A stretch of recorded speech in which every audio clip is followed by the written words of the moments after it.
Bom, meus irmãos, graças a Deus eu consegui comprar um carrinho.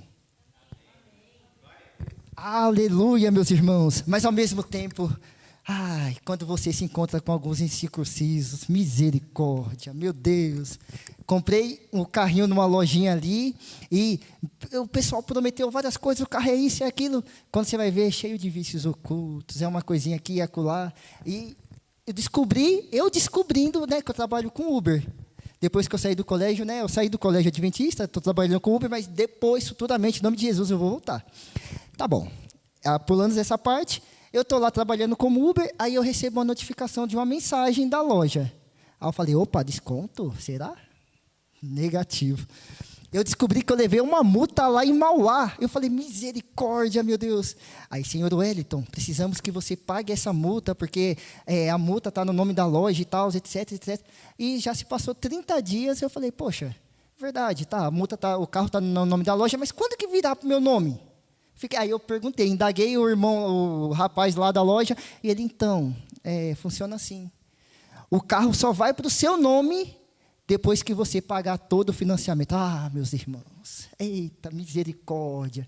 Que aí atacou, aí sai o ser humano e entra aquela... Eu fiquei irado. Meu Deus do céu, que não sei o que. Eu comecei a esbravejar lá. Senhor, por favor, meu pai, me dê tranquilidade, que o cara não tem nada a ver com isso, o negócio é a loja, eu estou... Né? Aí quando eu peço paciência para Deus, o Flávio me liga. Wellington, preciso de um pregador para domingo. Será que você pode vir aqui pregar na igreja? E eu, por emoção, aceitei. Amém, eu estou aqui com vocês hoje. Aí vai vendo. Aí eu tenho um alter ego comigo mesmo, que o meu nome é Wellington. Só que aí eu converso comigo mesmo às vezes e me chamo de Wellingtonzão. Aí eu falei, Wellingtonzão, é só as confusões que você foi arrumar. Mas graças a Deus estamos aqui, né? Eu vou pedir para os irmãos para nós abrirmos a nossa Bíblia no versículo central de Êxodos, capítulo 3. Esse vai ser o nosso versículo central. Mas antes de nós lermos, posso pedir para nós fazermos mais uma oração? Oremos então. Senhor, eu peço que o Senhor possa estar conosco nessa noite, que eu diminua e que o Senhor cresça. Que o Senhor esteja conosco aqui, que eu possa ser luz para poder clarear tanto a minha vida quanto a dos meus irmãos. Esteja conosco mais uma vez, eu te peço e te agradeço. No doce e eterno nome de Cristo Jesus. Amém. Irmãos, enquanto alguns irmãos vai procurando aí, livro de Êxodos, capítulo 3, eu quero fazer uma introduçãozinha e nós vamos fazer uma cronologia aqui, um pouco sobre a história do povo, do pessoal do passado. Eu vou usar minha colinha aqui, que, quando nós começamos a ler no livro de Gênesis, capítulo 37, vai contar um pouco da história de José. Já adiantando um pouquinho, depois que passa toda aquela história dos ciúmes, da capa, isso e aquilo, os irmãos ficam todos enciumados, porque José ganhou uma capa toda bonitinha, é do querido do pai. O que eles decidem fazer? Capítulo 37, fala que José é vendido aos ismaelitas, vendido por 20 ciclos de prata. Meus irmãos, eu fiz uma pesquisinha aqui, rapidinho, né? ChatGPT, Google, etc. Sabe quantos que custa 20 moedinhas de prata nos dias atuais? R$1.250, R$1.254. Gente, pouca coisa que um salário mínimo. Sabe o que mais me intriga nessa história toda? Que como no passado, como no presente, e não quero que tenha futuro, mas as pessoas, elas são vendidas por um valor monetário, para trabalhos escravos, sexuais e etc. Eu fico me indagando, por que essas coisas acontecem? É um negócio estranho. Mas, voltando para a história de José, ele vai chegando no Egito e ele é comprado por Potifar. No capítulo 39, no versículo capítulo 39, versículo 3 em diante, vai dizendo assim, vendo Potifar, que o Senhor era com José e que tudo o que ele fazia, o Senhor prosperava em suas mãos, José conquistou a confiança de Potifar. Tanto que Potifar colocou José como administrador de sua casa. Potifar confiou tudo nas suas mãos. A confiança era tanto que Potifar tinha sobre José, que ele não sabia nem o que entrava e nem o que saía, além do pão que ele comia. E está na Bíblia, relata na Bíblia. Olha só que interessante. O cara é vendido pelos seus irmãos e chega no Egito, ele conquista a confiança do que não era seu. Tá bom, chegamos aí à confiança, Potifar. Mais adiante, a Bíblia relata que José era o quê? Formoso. Formoso de quê? De porte e de aparência. Ah, meus irmãos, aqui agora eu tenho que vir um pouquinho aqui para frente, porque a minha noiva ali, ela deu sorte. Porque, não, Flávio, pelo amor de Deus. Não, porte eu acho que não tenho. Tá bom, mas a aparência... Eu vou voltar aqui para o texto, porque eu acho que eu estou me complicando, viu? Nem porte, nem aparência, tudo bem. Mas José tinha, né, essas qualidades físicas. E a mulher de Potifar, né? E aí, José? Potifar não está aqui, e aí? Né? Vamos. Aí José, ele era tão fiel que ele não quis nada com a mulher de Potifar. Eu imagino a cena, José, não, você não para, eu sou fiel do seu marido, você...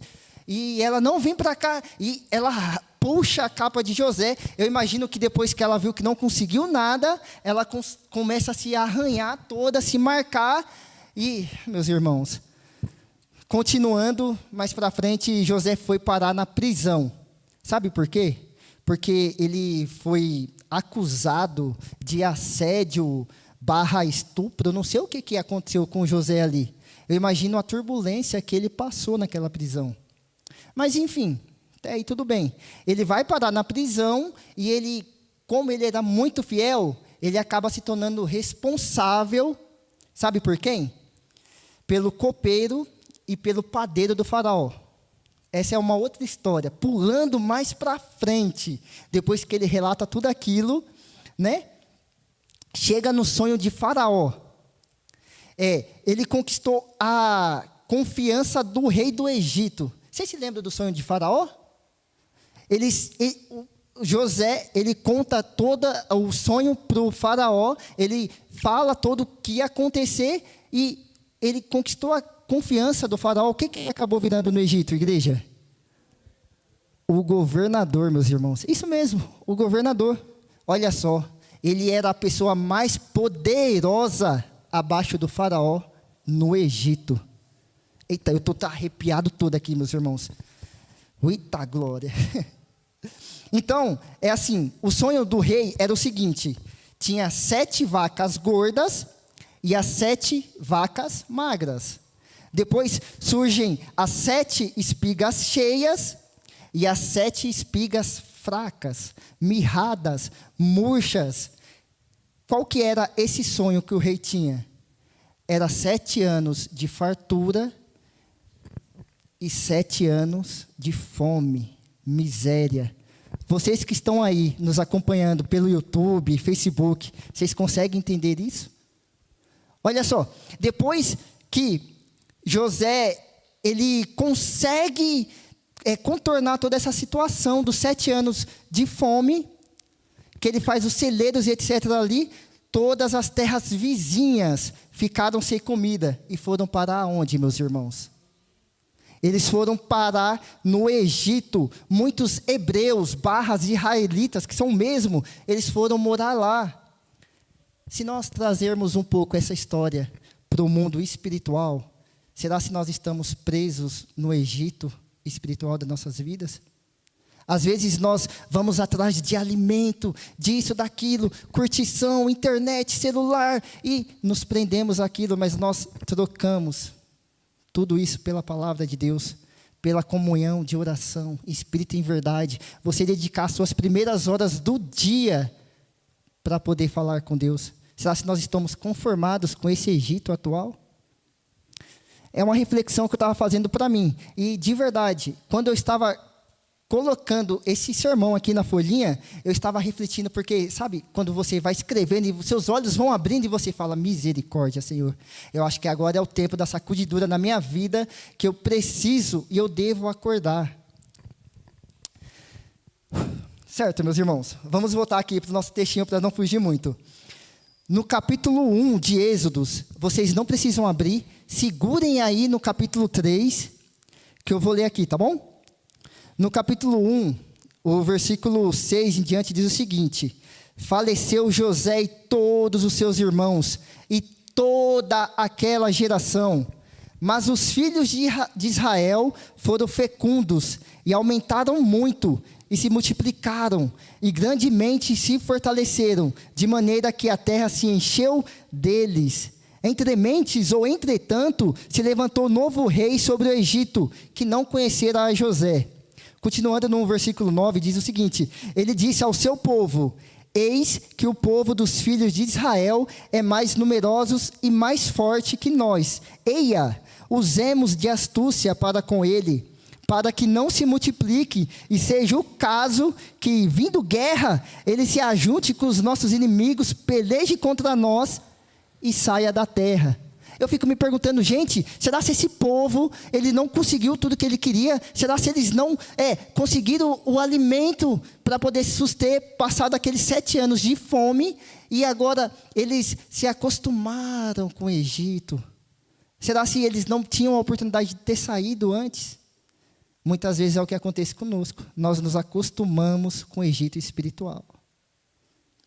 Continuando aqui a história, no capítulo 2 de Êxodos, é o nascimento de Moisés. Aí tem aquela velha história, né? Por causa disso tudo, o rei do Egito, ele vê que os israelitas estavam crescendo muito, ele vê que não dá para ele continuar, né? Continuando aqui, ele diz o seguinte: os egípcios puseram sobre eles os feitores de obras para os afligirem com suas cargas, e os israelitas edificaram a Faraó as cidades celeiros, Pitom e Ramsés. Mas quanto mais os afligiam, tanto mais se multiplicavam, e tanto mais se espalhavam, de maneira que se inquietavam por causa dos filhos de Israel. Então, os egípcios, com tirania, faziam servir os filhos de Israel. Sabe o que quer dizer isso? Essa tirania dos egípcios, ele pegou e escravizou todo o povo de Israel. Aí eu reflito na minha vida: será que eu estou escravizado? Gente, mas a opção de sair tinha ali. Só que, continuando aqui, e eles fizeram amargar a vida com dura servidão, em barro, em tijolos, e com todo o trabalho no campo, com todo o serviço em que na tirania os serviam. A história vai contando ali depois para frente, que vem o nascimento de Moisés. O rei, não satisfeito de ter escravizado todos os israelitas, ele fala: gente, não dá, é para acabar. A gente está colocando o pessoal para trabalhar dobrado, está fazendo isso, está fazendo aquilo. E quanto mais trabalho nós damos para esse povo, mais esse povo se multiplica. O rei teve uma ideia fantástica: bingo. Sabe o que nós vamos fazer agora? Pegar e matar todas as crianças que forem meninos. Nós vamos, matamos, e assim a gente cessamos. Só deixa as mulheres e etc. E aí, no capítulo 2, vai contar um pouco sobre o nascimento de Moisés, não é? O rei do Egito, ele queria matar todos os meninos. E mais para frente, a filha de Faraó. A Bíblia relata assim, desceu a filha de Faraó para se banhar no rio, e as suas donzelas passeavam pela beira do rio. Vendo ela o cesto no carriçal, enviou a sua criada e a tomou. Certo? Moisés, ele é criado por essa filha do rei, ele é criado pela família real, e nós sabemos tudo como vai passando. Moisés vai crescendo e tal, não sei o quê. E depois de grande, ele vê umas coisas que ele não acha certo, ele vai, mata um carinha lá e foge para Midian. Moisés vai e foge. Olha só que cronologia interessante. Moisés foge para Midian, e lá em Midian, ele conhece Zípora. Os irmãos sabem da história, né? Conheceu Zípora, ele se casa com ela, e no capítulo 2 de Êxodos, eu vou ler aqui para os irmãos, diz o seguinte: Decorridos muitos dias, morreu o rei do Egito. Os filhos de Israel gemiam sob a servidão e por causa dela clamaram. Meus irmãos, quando eu estava lendo esse versículo, eu me arrepiei, literalmente. Eu me arrepiei. E o seu clamor subiu para Deus. Sabe, meus irmãos, quando nós estamos escravizados pelo pecado, nós temos que gemer de joelhos. Nós temos que clamar a Deus, pedir libertação. E quando nós clamamos, que nós pedimos para Deus para ser liberto, Ele vai e nos atende. Porque no versículo 24 diz o seguinte: ouvindo Deus o seu gemido, lembrou-se da sua aliança com Abraão, com Isaque e com Jacó. E viu Deus os filhos de Israel e atentou para a sua condição. Assim diz o Senhor, meus irmãos: se o meu povo, que se chama pelo meu nome, se humilhar e orar e me buscar, e se converter dos seus maus caminhos, então eu ouvirei dos céus, perdoarei os seus pecados, e sararei a sua terra. Eita glórias. Pronto.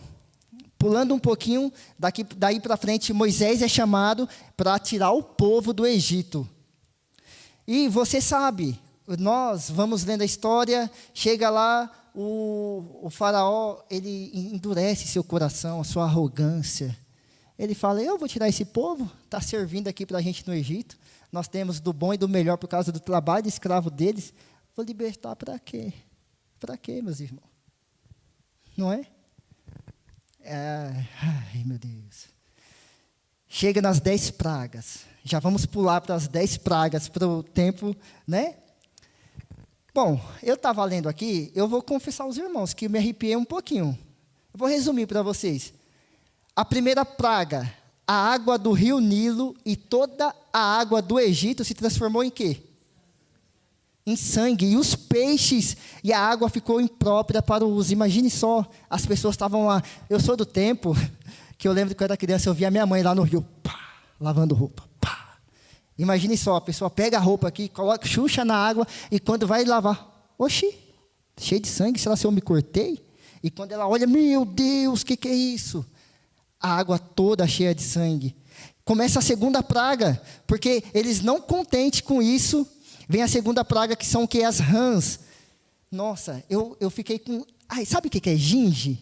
Porque a Bíblia fala o seguinte: as rãs eram tantas, mas eram tantas, que nas amassadeiras, no forno, tinham rãs.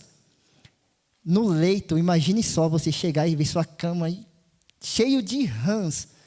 Aquele negócio velho, nem quero nem pensar, meus irmãos. A terceira praga, que eu nem vou comentar aqui direito, é o piolho. Que nem ter piolho tem e a cabeça coça, imagina, misericórdia. A quarta praga foram as moscas. Meus irmãos, eu morei muito tempo sozinho. E, assim, um segredinho para nós. Às vezes eu deixava a louça assim, suja na pia, né? Deixava 3, 4 dias. Aí sabe quando você volta e vê aquelas moscas assim voando? E dá aquele negócio e fala: meu Deus, o que é isso? Imagina no Egito, o tanto de mosca que as pessoas encontraram em tudo. Você abria a boca e... não quero nem comentar. A quinta foram as pestes nos animais, que nós sabemos, muitos morreram. Depois veio a sexta, com as úlceras, câncer e toda essa malefícia que dá. O sétimo, a chuva de granizo. Gente, imagina só. Eu morava no interior, eu via muito chuva de granizo, sabe? Sabe aquelas teias cinza, acho que é eternite que fala, não é? Eternite. E onde que eu morava, era um quartinho lá, e quando chovia a chuva de granizo, quebrava. E você via, meu Deus, e agora? E minha mãe desesperada, o que eu vou fazer? Corre para a casa de um, corre para a casa de outro. Não dá tempo de poder arrumar. Imagine nesse tempo aqui, como que foi tão poderosa essa chuva. Depois chega a oitava praga, que vieram os gafanhotos. Porque assim, na sétima praga, a chuva não acabou só com a casa dos egípcios, mas acabou com os animais que estavam no meio do campo, as plantações. Eram muitas, não que hoje não seja, né? Mas antigamente o cultivo de agricultura era bem maior do que atualmente. Na oitava praga, o que o granizo não conseguiu terminar, os gafanhotos terminaram, arrasaram com a plantação dos egípcios. Tá bom. Nona praga. Ó, detalhe.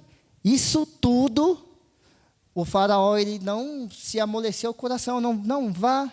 Ele, quanto mais vinham as pragas, mas ele falava, não, vem cá, Moisés, ora pelo nosso povo, e depois que você orar, peça que Deus abençoe o nosso povo, nós libertaremos o seu povo, que é o povo de Israel. Mas a cada oração que Moisés fazia, a cada perdão que o povo do Egito recebia, o faraó endurecia o coração novamente. Meus irmãos, nona praga, trevas sobre o Egito, menos nas casas de quem, meus irmãos? Dos israelitas. Mas deixa eu dar um detalhe aqui para os irmãos. Eu estava lendo o relato bíblico, eu tenho certeza que tinham muitos egípcios que eram fiéis a Deus e não sabia. Às vezes você está no mundo, você está no Egito, mas você não está conformado com as coisas que acontecem no mundo. Você busca por fidelidade, por justiça. Porque não foram só os israelitas que foram salvos do Egito. Muitos outros povos também saíram de lá. Sabe, a Bíblia fala que veio as trevas na casa do povo do Egito, menos na casa dos israelitas. Certo? Ponto. 10ª praga e a última. Essa foi para acabar. Verdade. É a morte do primogênito. O anjo do Senhor matou todo o primogênito do Egito, desde o filho de Faraó, até sabe quem? O do prisioneiro. Mas o povo de Israel, que passou o sangue, se lembram? Do cordeiro nas portas, foram poupados. Só que tem um detalhe, só foram poupados aqueles que passaram o sangue na porta do cordeiro. Será se todos os israelitas fizeram isso? Será se eles se atentaram a esse detalhe? Sabe, uma reflexão que eu posso fazer tanto para mim quanto para os irmãos, será se eu estou passando o sangue do cordeiro nos umbrais da porta do meu coração?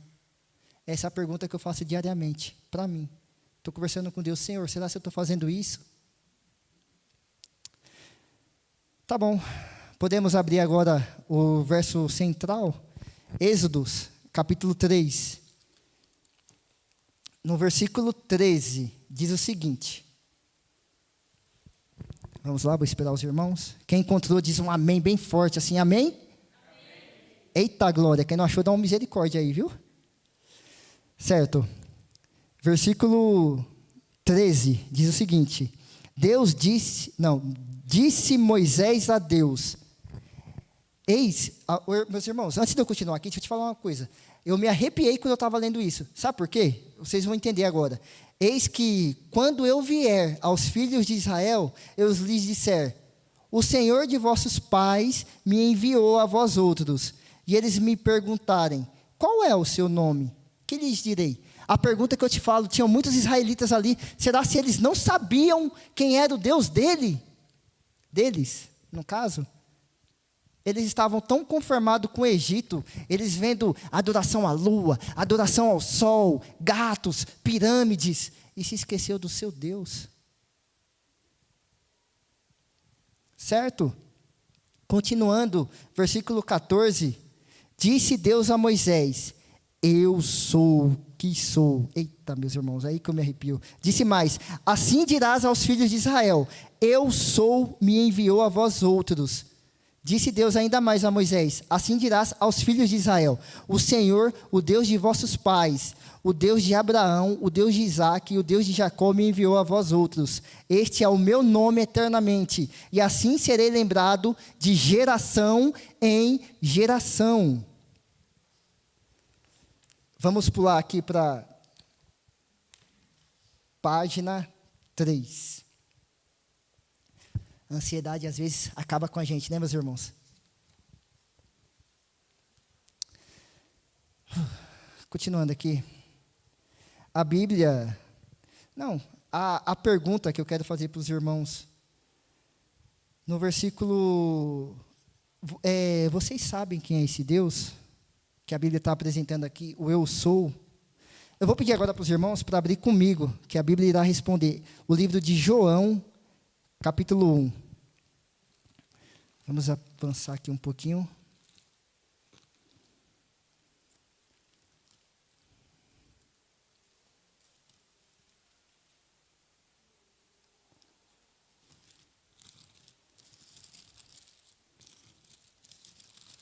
Misericórdia. Cadê João? Pronto. Encontramos aqui o livro de João. Esse eu sou que Moisés encontrou na sarça ardente. Imagino ele falando: Moisés, tire as suas sandálias, porque a terra que você está pisando é santa. Eu me arrepiaria na hora. Você vê uma sarça pegando fogo, mas não sendo consumida. Imagine só. João capítulo 1 diz o seguinte: no princípio era o verbo, e o verbo estava com Deus. E o verbo era quem, meus irmãos? O verbo era Deus. Ele estava no princípio com Deus. Todas as coisas foram feitas por intermédio dele, e sem ele, nada do que foi feito se fez. A vida estava nele, e a vida era a luz dos homens. A luz resplandece nas trevas, e as trevas não prevaleceram contra elas. Versículo 10, pulando já, diz o seguinte: o verbo estava no mundo, o mundo foi feito por intermédio dele, mas o mundo não o conheceu. Pulo 11, vamos para o 12, diz o seguinte: mas todos quantos o receberam, deu-lhes o poder de serem feitos filhos de Deus, a saber, aos que creem no seu nome. Os quais não nasceram do sangue, nem da vontade da carne, nem da vontade do homem, mas da vontade de quem? De Deus. E o verbo se fez carne e habitou entre nós, cheio de graça e de verdade. E vimos a sua glória, glória como do unigênito do Pai. Meus irmãos, João, aqui, ele dá 8 declarações do eu sou. Vou pedir para os irmãos acompanhar comigo, João capítulo 8. Aqui da nossa cronologia, ele será o primeiro versículo a ser lido. João capítulo 8, versículo 12, diz o seguinte. Vou pedir para os irmãos entoarem quando eu falar assim, ó. De novo lhes falava quem? Quem falava?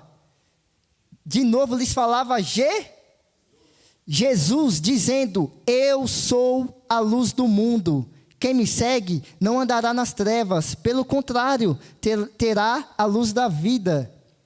João capítulo 6, meus irmãos, volta um pouquinho. João capítulo 6, no versículo 35, diz o seguinte: declarou-lhes, pois, quem declarou? Jesus: eu sou o pão da vida, o que vem a mim jamais terá fome, e o que crê em mim jamais terá sede. Vamos para mais outro, João capítulo 15. Vamos folhear um pouquinho a Bíblia, meus irmãos, porque esse tema é muito interessante. Quando eu estava refletindo, eu falava, tá, mas quem é esse eu sou? João capítulo 15, versículo 1, eu sou a videira verdadeira, e meu pai é o agricultor. Quem que está falando isso, meus irmãos? João capítulo 10, volte um pouquinho. Está vendo como João mostra o eu sou? João capítulo 10, versículo 9. Na verdade, não é João, mas é ele mesmo que está se mostrando, porque essas palavras foram ele que falou. Eu sou a porta, se alguém entrar por mim, será salvo. Entrará e sairá, e achará pastagem. João, ainda no capítulo 10, versículo 11, diz o seguinte: eu sou o bom pastor dá a vida pelas ovelhas. Meus irmãos, João capítulo 11, versículo 25, é Jesus dizendo mais uma vez: eu sou a ressurreição e a vida. Quem crê em mim, ainda que morra, viverá. Amém, igreja? Amém. Amém. João capítulo 14, versículo 6. Olha só as declarações que Jesus fala. Respondeu-lhes Jesus: eu sou o caminho e a verdade e a vida. Ninguém vem ao Pai senão por mim. Para terminar aqui, irmão, a série de João, vamos abrir no capítulo 8 de João e o versículo 58. Meus irmãos, respondeu quem? Vamos, mais forte. Respondeu quem? Jesus respondeu dizendo o seguinte. Cadê? Eu me perdi? Em verdade, eu vos digo, antes que quem existisse? Antes que quem existisse? Ele termina dizendo o quê? Eu sou. É ou não é de arrepiar? Eu vou falar aos irmãos que eu fiquei muito arrepiado. E eu estou seguindo a minha colinha aqui, viu? Os irmãos estão acompanhando comigo. Sabe, para chegar aqui nos momentos finais, não sei se está tempo ainda. Sem óculos, não consigo enxergar. Irmão, meus irmãos, eu aguardo ansioso ouvir as palavras do capítulo do Espírito de Profecia. O grande conflito terminou. Pecado e pecadores não mais existem. O universo inteiro está purificado. Uma única palpitação de harmonioso júbilo vibra por toda a vasta criação. Daquele que tudo criou emanam vida, luz e alegria por todos os domínios do espaço infinito. Desde o minúsculo átomo até o maior dos mundos, todas as coisas, animadas e inanimadas, em sua serena beleza e perfeito gozo, declaram que Deus é amor. Amém. Imagina, meus irmãos, Jesus dizendo: eis que venho sem demora, vinde benditos de meu Pai, entrai, tomai posse do reino que vos está preparado, desde a fundação do mundo. Para finalizar, meus irmãos, vou pedir para os irmãos abrir a Bíblia, no livro de Apocalipse, no livro de Apocalipse, capítulo 22.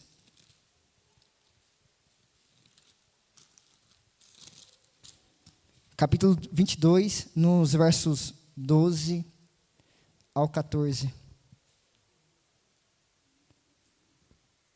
E aqui ele vai ressaltar mais uma vez: eis que venho sem demora, e comigo está o galardão que tenho para retribuir a cada um segundo as suas obras.